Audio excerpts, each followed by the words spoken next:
এবং অত্যন্ত দয়ালু। গতকালকে বিকেলে নিউ ইয়র্কে এসে পৌঁছাইছি। এখন নিজের ভাগনার গাড়িতে করে আমাকে আমার বোনের বাসা থেকে নিয়ে যাচ্ছে আমার মা যে বাসায় থাকেন এই বাসায়। তো থাকতে থাকতে অনেকগুলো মেসেজ পেয়েছি বাংলাদেশ থেকে, যদিও এটা নিয়ে খুবই আমি চিন্তিত ছিলাম বা কথা বলা দরকার আমি ভাবতেছিলাম। আপনারা জানেন যে রমজান মাসে আমাদের একটা বড় সমস্যা হচ্ছে গিয়ে সিলেট বিভাগের দিকে বেশিরভাগ ফ্যামিলিতে দেখা যাচ্ছে যে মেয়ের বাড়িতে ইফতার দিতে হয়। যারা ইফতার দেওয়া হয় এরা যে গরিব তা কিন্তু না, তারপর দেখা যাচ্ছে যে মেয়ের বাড়িতে ইফতার দিতে হয়।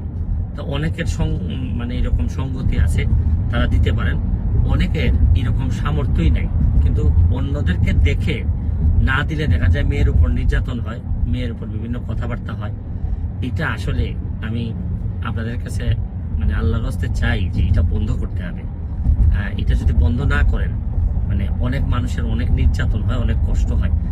আমি এমপি হওয়ার পর আমি অন্তত মনে করি আমার মাধবপুর চুনারঘাটের মানুষ যারা আছেন, প্লিজ আমি আপনাদের কাছে চাই যে এই মেয়ের বাড়ি থেকে ইফতার আনবেন না।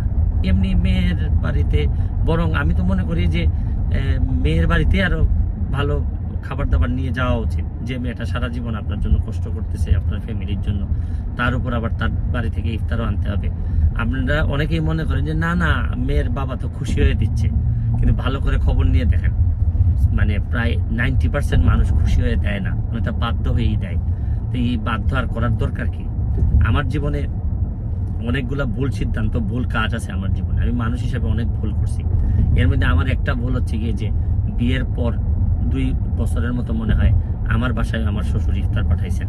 আমি তখন এটা বুঝিই নাই যে এটা এই ধরনের একটা প্রভাব পড়তে পারে।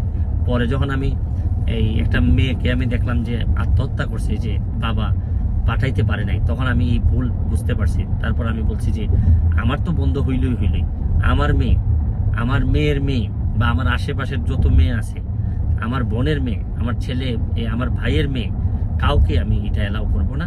আমি আপনাদেরকে অনুরোধ করতেছি যে এরকম ইফতারি দেওয়ার নামে, মেয়ের বাড়িতে ইফতারি দেওয়ার নামে বা ছেলের বউর কাছ থেকে ইফতার নেওয়ার বিষয়ে এই যন্ত্রণা বন্ধ করেন। এটা বন্ধ করলেই আমাদের আসল প্রকৃত অর্থে কিছু মানুষের সুরক্ষা দেওয়া হবে। তাই আজকের মতো বিদায় নিচ্ছি। বিদেশে এসেও যে খুব বেশি এইসব চিন্তায় যে শান্তি দেয় তা না, কিছু অশান্তি নিয়ে মনে হয় বাকি জীবন পর্যন্ত, একেবারে কবর পর্যন্ত এরকম অশান্তি নিয়েই যেতে হবে।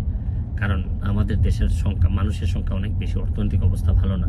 এইসব যন্ত্রণা আপনাদেরও, আমি প্রায়ই হয়তো এইভাবে যন্ত্রণা আপনাদেরকে দিতে হবে, আপনাদেরও নিতে হবে। আর আপনাদের যন্ত্রণাও আমি নিব, এই সিদ্ধান্ত নিয়েই তো মেম্বার অফ পার্লামেন্ট হওয়া।